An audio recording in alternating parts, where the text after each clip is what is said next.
E aí, pessoal, tudo bem com vocês? Por aqui tá tudo certo. E essa é a nossa segunda aula sobre petição inicial. Então, se vocês não assistiram ainda a primeira aula, pare, não avance com esse vídeo e volte para assistir a aula número 1 sobre petição inicial. Nós já analisamos 5 requisitos da petição inicial e agora a gente vai analisar o 6º requisito, que é a atribuição do valor da causa. Então, é um requisito da petição inicial ter um valor de causa, ou seja, será ela atribuída um valor para aquela causa. Toda petição inicial, portanto, tem que ter um valor de causa. Não existe uma petição inicial sem valor de causa.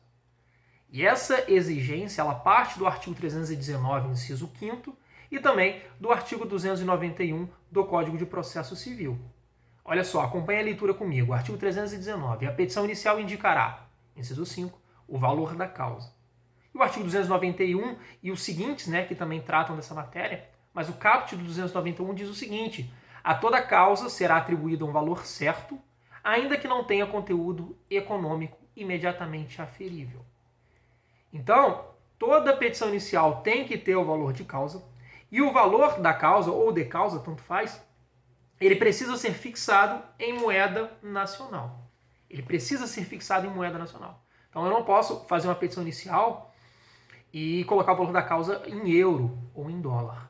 O valor da causa tem que ser em real.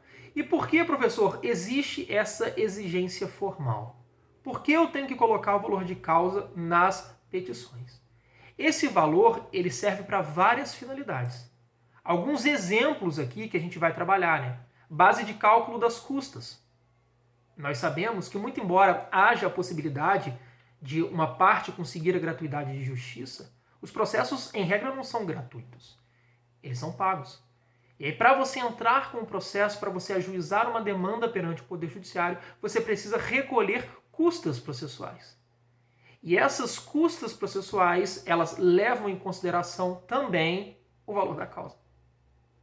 Isso significa que quanto maior for o valor da sua causa, maior serão as custas que terão que ser recolhidas. Tá?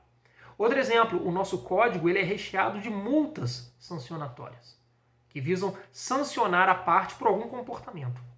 Tá? Algumas dessas multas têm como base de cálculo o valor da causa. Então, por exemplo, 10, 5, 12, 15% sobre o valor da causa. E aí, conforme maior for o valor da causa, maior igualmente será o valor da multa. Outra finalidade do valor da causa é a definição de competência. Dependendo do valor da causa, isso pode ter reflexos na competência para o processamento e julgamento de determinada demanda. Por exemplo, o juizado especial.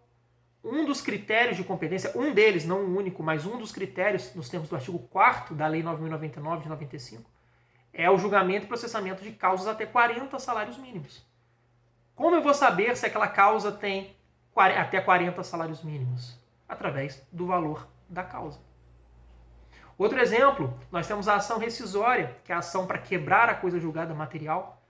E para você ajuizar uma ação rescisória, você precisa efetuar uma caução. E essa caução ela equivale a 5%. 5% sobre o quê? Sobre o valor da causa.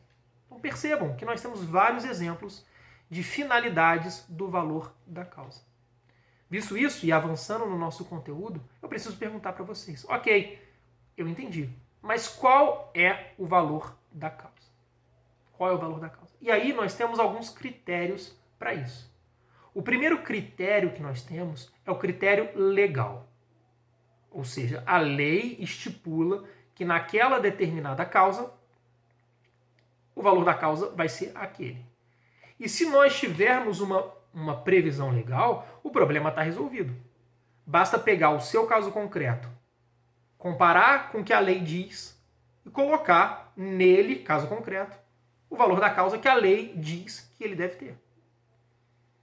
Em qual artigo que a gente tem isso? O artigo 292.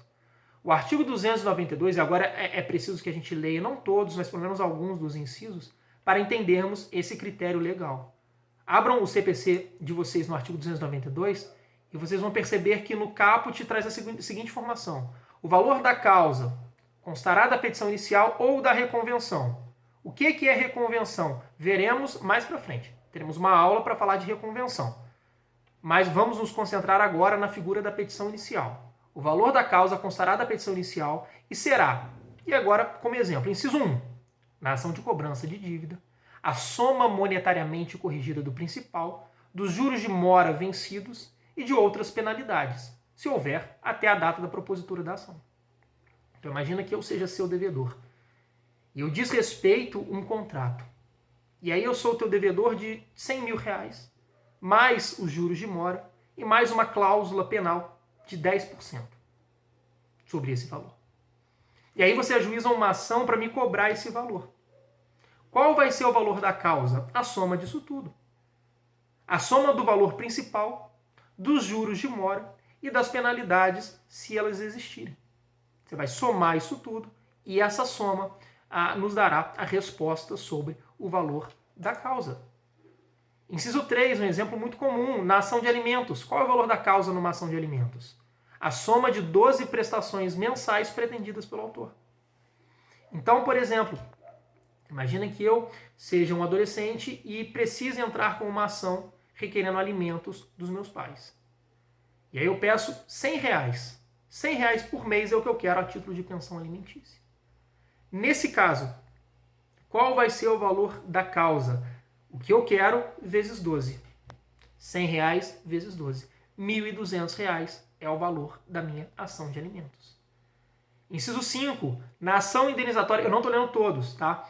Na ação indenizatória, inclusive afundada em dano moral, o valor pretendido. Então, se eu entro com uma ação em face de você pedindo dano material e dano moral, qual vai ser o valor da causa? A soma dos dois. A soma dos dois. Outro exemplo, inciso 6, na ação em que há acumulação de pedidos, a quantia correspondente à soma dos valores de todos eles.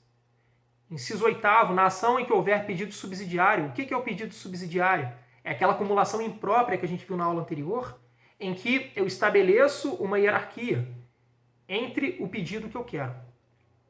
Tá? E aqui, qual vai ser o valor da causa? O valor do pedido principal. Eu peço A e B, mas eu só quero B se eu não conseguir A. E o valor de A é 100, o valor de B é 1.000. Qual vai ser o valor da causa? O valor do maior? Não. O valor da soma? Não. O valor do principal. Daquele pedido que eu quero. Depois, com tranquilidade, aí em casa, vocês terminem de ler, leiam todos os incisos. Tá? Mas vocês vão perceber que tem muitos e muitos casos que não vão se encaixar em nenhum desses incisos. E aí, para eles, o critério legal não vai ser suficiente. A gente não vai conseguir determinar qual é o valor da causa simplesmente através da utilização do critério legal. E aí a gente passa para o segundo critério, que é o critério estimativo. O critério estimativo, ele vai ter como objeto o bem da vida pretendido. Você faz uma estimativa sobre o valor daquele bem da vida que você pretende. E a partir daí, você estima um valor da causa. Ok? E para fins de preenchimento do requisito, o requisito está preenchido. Tua causa tem valor. Ainda que esse valor possa ser impugnado depois, possa ser discutido depois, para fins de requisito da petição inicial, está válido. Você tem aquele valor. Só que um problema que pode gerar é que nós teremos casos em que esse bem da vida pretendido, ele não tem um valor econômico. Ou então esse valor é inestimável. E aí? E aí, nesse caso, vai ser dado qualquer valor. Nesse caso, o advogado do autor vai atribuir um valor. E aí, geralmente, esse valor vai ser de R$ 1.000. Por isso que você vê muitas petições que, na prática, colocam assim: dá-se a causa o valor de R$ 1.000. Para fins procedimentais, para fins do que for. Mas, na verdade, nem precisa dessa parte. Basta colocar um valor de R$ 1.000. Vou dar um exemplo. Imagina uma investigação de paternidade. Uma investigação de paternidade pura. Não há acumulação com nenhum outro pedido. Não há alimentos, não há nada. É uma investigação de paternidade. Imagina que uma pessoa de 50 anos ajuize uma investigação de paternidade contra uma pessoa de 90. Isso vai ter repercussão, pelo menos a princípio, claro que haverá muitas repercussões depois. Mas eu estou dizendo, como a gente vai calcular qual é o valor da paternidade para fins de atribuição do valor da causa? Não sabemos. E aí a gente coloca R$1.000. E está valendo, tá? Nesse caso é dado qualquer valor. Não precisa ser 1.000, pode ser 1.500, pode ser 300, pode ser 500. Coloca-se qualquer valor. E aí é interessante a gente fazer a leitura aqui do parágrafo 1º e do parágrafo 2º do artigo 292. O parágrafo 1º vai dizer o seguinte: quando se pedirem prestações vencidas e vincendas, vencidas são aquelas que já venceram, e vincendas são aquelas que está por vencer, não venceu ainda. Considera-se o valor de umas e outras. Considera-se o valor de umas e outras. Então, quando você entrar com um processo pedindo prestações vencidas e vincendas, mas que se vencerão ao longo do processo, você soma o valor delas para fins de atribuição do valor da causa. E o parágrafo 2º vai dizer o seguinte, acompanha a leitura comigo: o valor das prestações vincendas, pelo menos para fins de atribuição do valor da causa, né, será igual a uma prestação anual se a obrigação for por tempo indeterminado ou por tempo superior a 1 ano, e, se por tempo inferior, será igual à soma das prestações. Então, nesse caso aqui do parágrafo 2º, qual é a análise que a gente faz? Se a obrigação for por tempo indeterminado ou superior a 1 ano, o valor da causa vai ser uma prestação anual. Durante aquele ano, qual é o valor daquela prestação? Se a prestação é mensal, basta você multiplicar por 12. Nós teremos o valor da prestação anual. E esse será o valor da causa. Se a obrigação ela for por tempo inferior a 1 ano, aí basta você somar as parcelas para fins de atribuição do valor da causa. Então é isso que diz o parágrafo 2º do artigo 292. E aí vem o parágrafo 3º, que traz uma informação importantíssima. Que diz o seguinte, acompanha a leitura comigo: o juiz corrigirá de ofício e por arbitramento o valor da causa quando verificar que não corresponde ao conteúdo patrimonial em discussão ou ao proveito econômico perseguido pelo autor, caso em que se procederá ao recolhimento das custas correspondentes. Na contestação, o réu, a gente vai estudar a contestação já, o réu ele pode impugnar a atribuição do valor da causa feita pelo autor. Isso é um fato. Mas se ele não fizer isso, o juiz, de ofício, pode corrigir aquele valor da causa que foi feito de maneira errada pelo autor? E a resposta é positiva. A resposta está aqui, no parágrafo 3º do 292. O juiz pode corrigir e ele vai corrigir por arbitramento. Ele vai dizer que o valor da causa não é aquele e vai corrigir, ele mesmo, arbitrar o valor que ele reputa correto. Se ele não fizer isso, não tem problema. Não tem problema, né? O réu ele pode, na contestação, em preliminar de contestação, alegar esse ponto e levantar, né, essa discussão para dentro do processo. Então imaginem que eu peço 10 mil de dano material e 10 mil de dano moral e colocam como valor da causa 5 mil reais. Esse é o valor da causa? Não. O valor da causa vai ser a soma de 10 mil com 10 mil. Seria 20 mil. O juiz de ofício pode corrigir esse valor. Essa é a regra. O juiz de ofício, e por arbitramento, ele pode corrigir esse valor. E aí, por que o artigo fala no final? Caso em que se procederá ao recolhimento das custas correspondentes. Porque se eu, na minha petição inicial, coloquei que o valor da causa é 5 mil, quando na verdade deveria ter sido 20, eu recolhi custas processuais em cima de 5 e não de 20. E aí o juiz, por arbitramento de ofício, vai corrigir o valor da causa e eu vou ser intimado para recolher aquelas custas correspondentes. Não sobre o valor excedente, né? o valor que resta pagar. Pagarei custas não sobre 5%, mas sobre 20%. E aí vem o artigo 293, que traz essa informação que eu já passei para vocês aqui. O artigo 293 ele diz o seguinte: o réu poderá impugnar em preliminar de contestação o valor atribuído à causa pelo autor, sob pena de preclusão, e o juiz decidirá a respeito, impondo, se for o caso, a complementação das custas. Então, olha só, se você é advogado do réu, toda vez que pegar uma petição inicial para contestar, verifique se o valor da causa foi atribuído corretamente. Se não foi, você tem até a petição inicial para impugnar isso. Sob pena de preclusão. Ou seja, sob pena, o que é preclusão? É a perda de um poder processual. Sob pena de você não mais poder impugnar esse valor da causa atribuído pelo autor. E para a gente fechar esse requisito, a decisão interlocutória sobre a correção ou não da atribuição do valor da causa pode ser impugnada em preliminar de apelação. Tá? Em preliminar de apelação. Lá nos termos do artigo 1009, parágrafo 1º. Por quê? Porque ela não se encaixa, nem por analogia, em nenhuma das hipóteses previstas no artigo 1015 do CPC, que traz ali as hipóteses de cabimento do recurso de agravo de instrumento. Então, juiz decidiu sobre o valor da causa. Manteve ou então mudou o valor da causa. Existe algum recurso que eu possa combater essa decisão? Imediatamente não. Imediatamente não. Não posso me valer do agravo de instrumento. Eu vou ter que fazer isso ao final do processo, quando sair a sentença, em preliminar de apelação. Em preliminar de apelação. O 7º requisito da petição inicial é a indicação dos meios de prova com que o autor pretende provar o alegado. No direito, nós sabemos que não basta uma alegação de um fato para que aquele fato seja tido como verdadeiro e para que aquela parte ganhe o processo.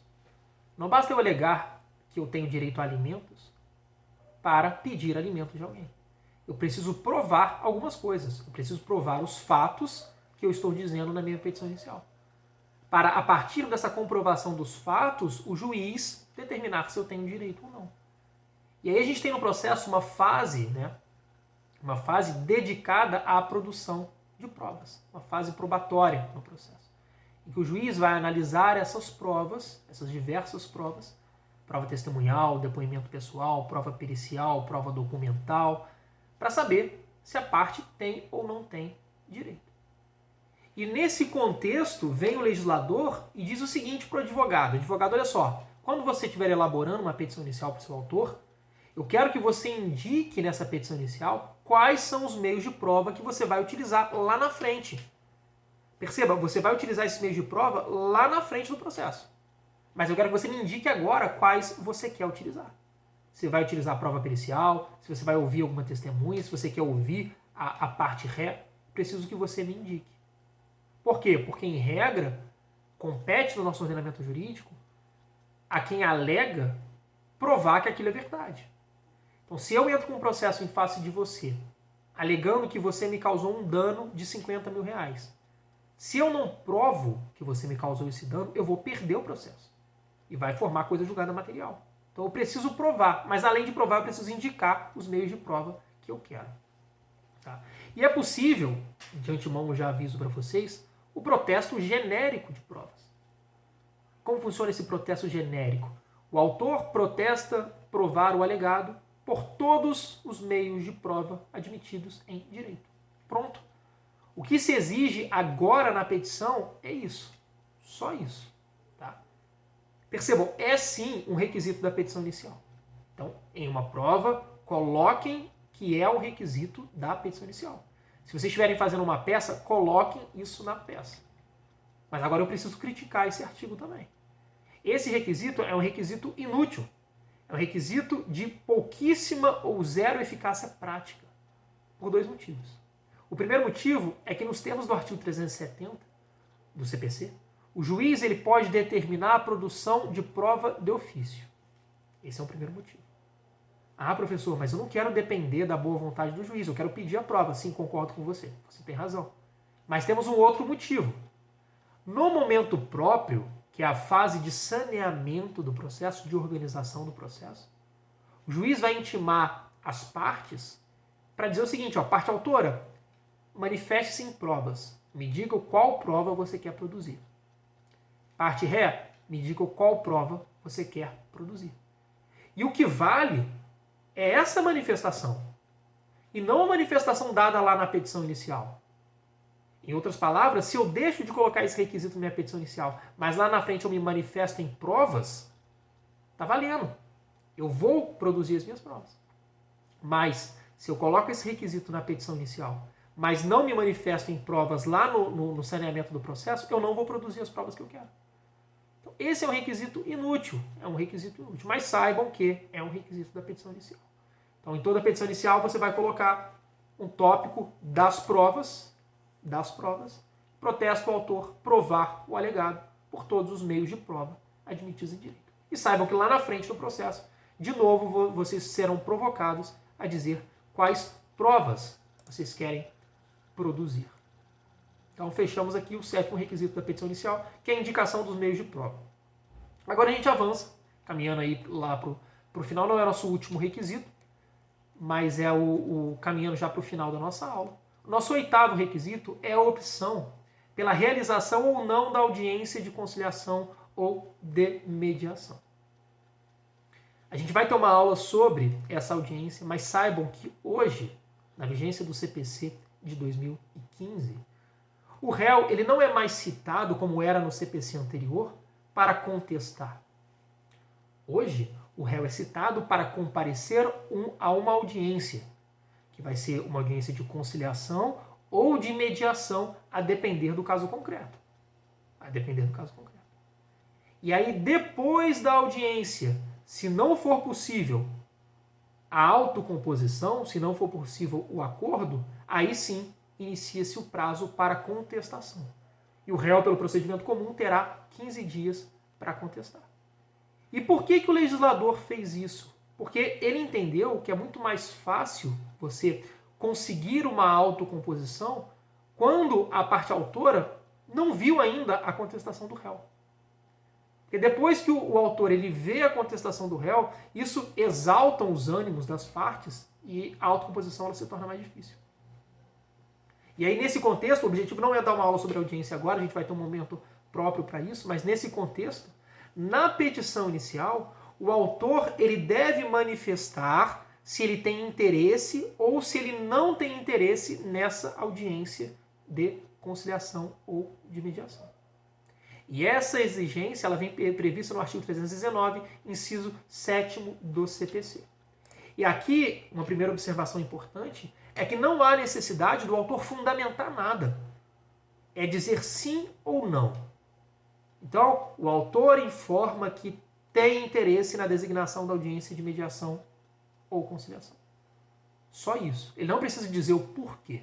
Se ele quiser dizer, ele pode, mas não tem problema. E essa audiência, como eu disse, vai ocorrer antes da apresentação da defesa. Bom, existem alguns casos, e agora já aprofundando um pouco, eu sei que sobre essa audiência a gente pode falar muitas coisas, e eu não quero falar sobre isso na aula de petição inicial. A gente vai ter uma aula, eu vou colocar ela aqui também, sobre a audiência, mas saibam que essa audiência ela não ocorrerá obrigatoriamente sempre. Existem hipóteses em que essa audiência ela não ocorrerá. São duas hipóteses. Quando ambas as partes manifestarem desinteresse na sua designação, ou quando não se admitir a autocomposição. Vamos para a primeira hipótese aqui. A audiência não vai acontecer se as duas partes disserem que não querem audiência.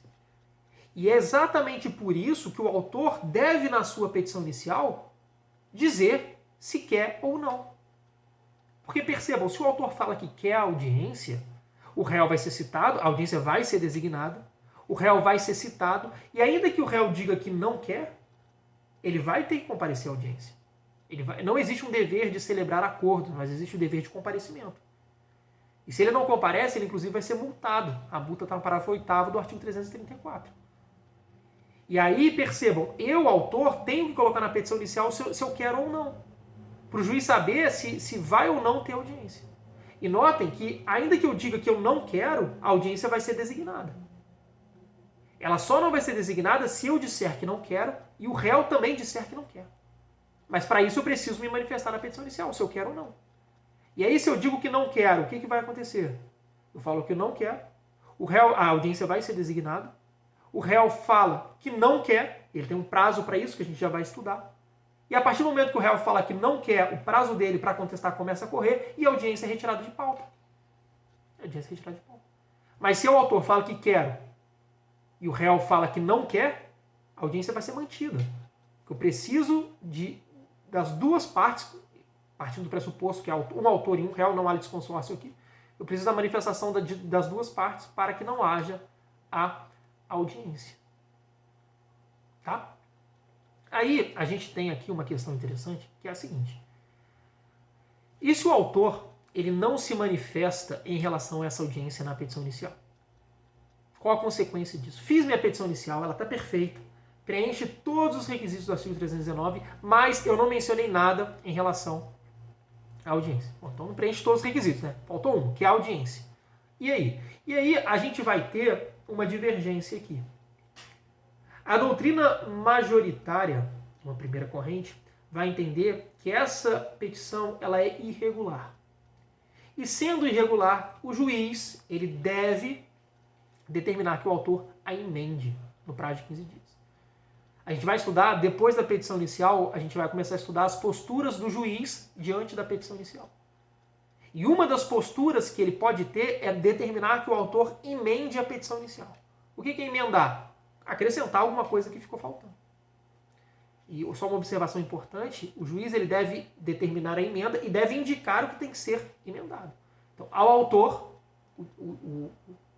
o pronunciamento judicial seria basicamente o seguinte: ao autor para que emende a petição inicial no prazo de 15 dias, a fim de que diga ou que manifeste seu interesse ou desinteresse na designação da audiência de conciliação ou de mediação. Então, para a maioria das doutrinas, essa petição é irregular.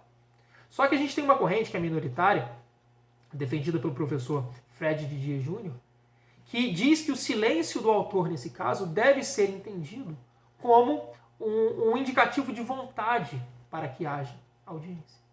Mas essa não é a posição que prevalece.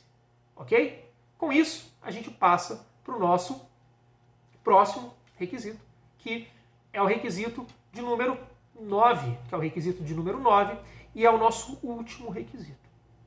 Esse último requisito, o requisito de número 9, percebam, ele não está no artigo 319. Ele não está elencado nos incisos do artigo 319.